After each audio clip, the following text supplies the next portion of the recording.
What is holy matrimony? In holy matrimony, we see two particular individuals to be wedded, man and woman. And within said woman, we then once again arise to the cyclical nature of the same story repeating itself once more.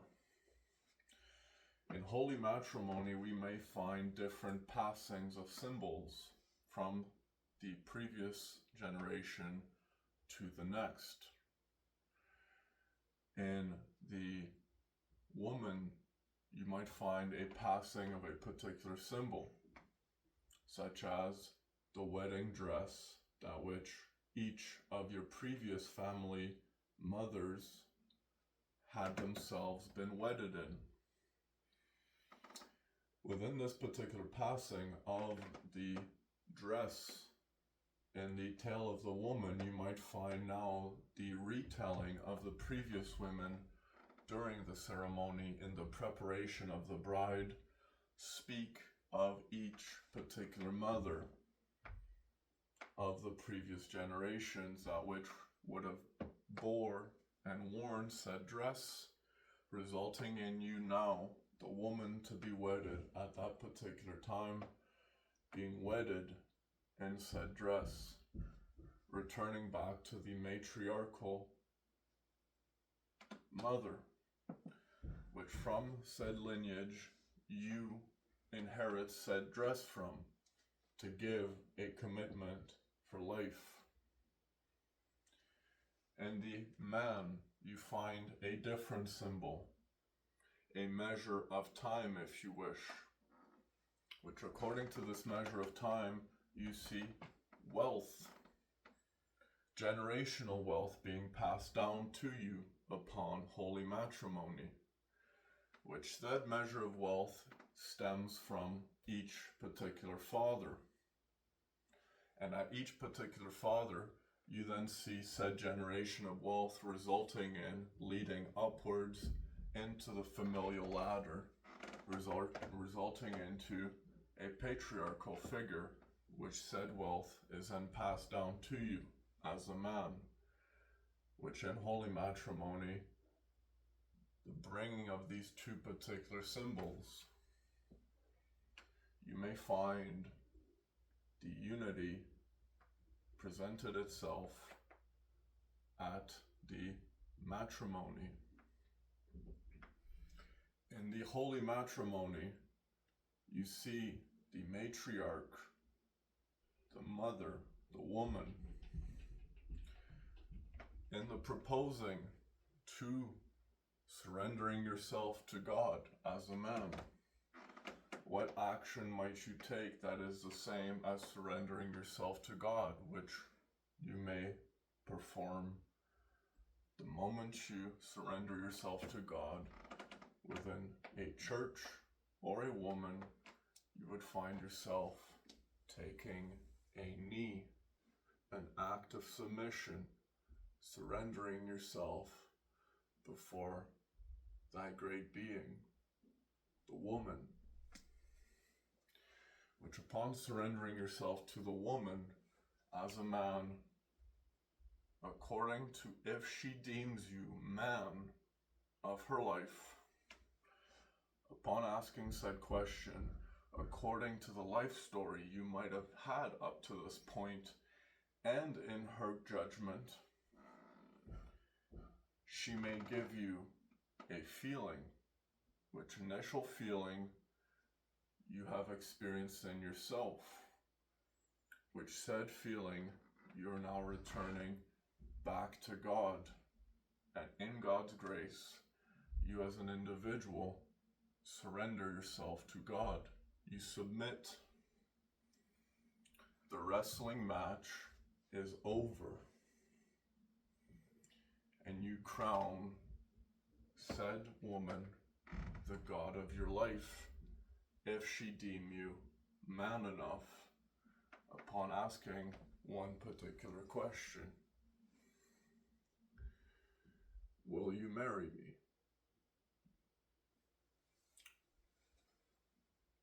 upon her decision, if she deem you as having risen to the occasion, and in her rightful judgment is a fair judgment, which now the woman is left with the decision. The same decision that she has faced, ultimately last in the decision making, even at the holy matrimony ceremony. Do you take your lovely wedded husband?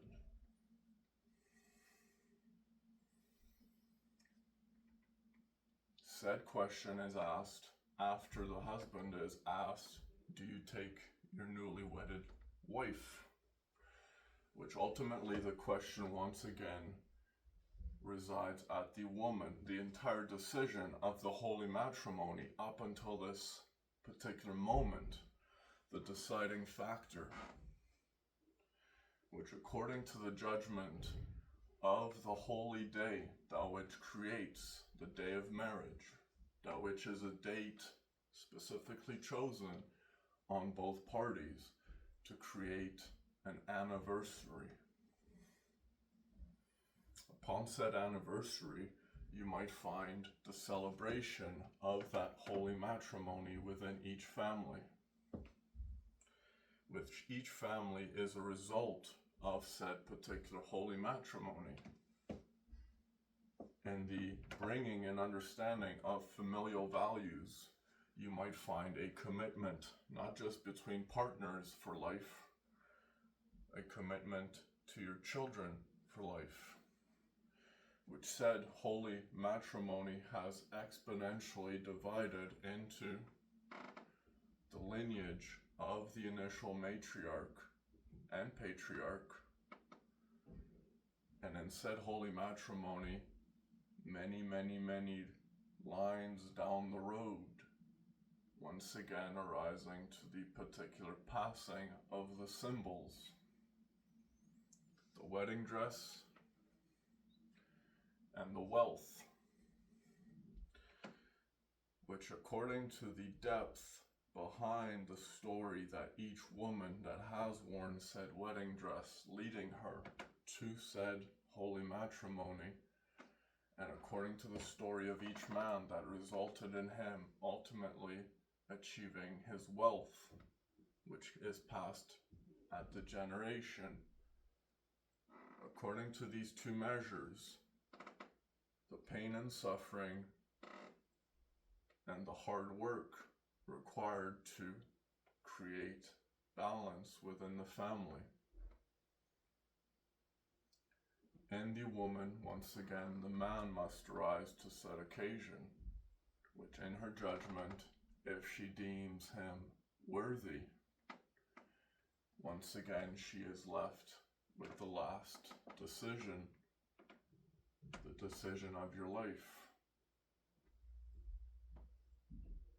In the beginning of asking the question, upon surrendering self, the man presents himself to a woman in his judgment he chooses to surrender for the rest of his life to. And ultimately, the decision is the decision of the woman.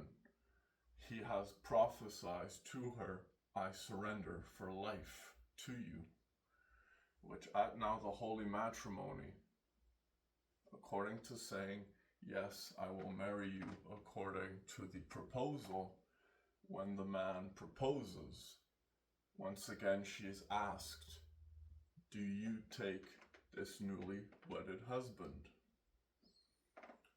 Her question is her deciding factor, which she is asked the last question of her life. Upon answering this question, God's grace either returns or must be given anew. In combining to a exact match, the one, the derived opposing force that creates your complete peace and balance in each particular individual. And at each particular individual, each individual may be each other individual's particular one. It is not based simply just off of a physical decision that you would make this particular decision. You'd also have to base it upon a certain depth of a decision, such as the reflection of your mind, which according to how this particular man may have either evolved, stimulated, and returned God's grace to your mind in your experience, you may now have an answer to said question. Do you take said newly wedded husband? Which, in understanding the holy matrimony, now you find in the matrimony, the matriarch is left with the question. The mother is the deciding factor.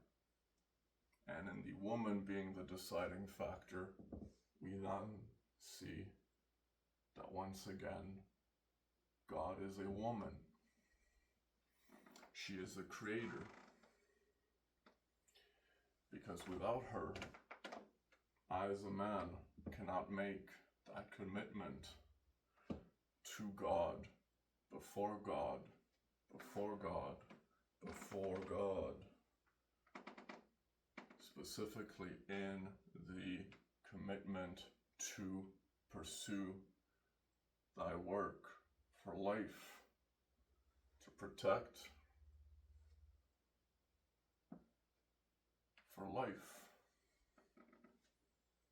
to surrender thyself, which according to said familial values, we then see societal values emerge, according to placing the matriarch at the head of the family, the mother. In holy matrimony, it is the female that gains the right. In holy matrimony, the woman becomes the driving force, and you as a man become her servant. Her servant which, upon arising to whichever occasion she may tempt you in order to see not just your rising to said occasion, but your raising of yourself in order to be a better self, in order to raise little selves. And the more you can arise to these occasions, you as a man may now see you have a better moral compass due to the guidance of your partner. And your partner is a reflection of a particular maternal figure. According to the way you particularly love your mother, you will find that according to the ways you feel towards your mother, you will feel the same towards said partner. And in the woman, according to how you feel to said father, you will feel said partner in the same emotion. Which, if the familial values are not strong in their system, in their structure, and the individuals have extreme varying emotional distancing points between mother and son, father and daughter, you might find that in the relationships they actively pursue, until you find a unifying moment, a point that which each may experience a equilibrium from in the societal and familial structure. Upon returning to said familial structure, we then see the individuals may once again, in their generation of life, find the one.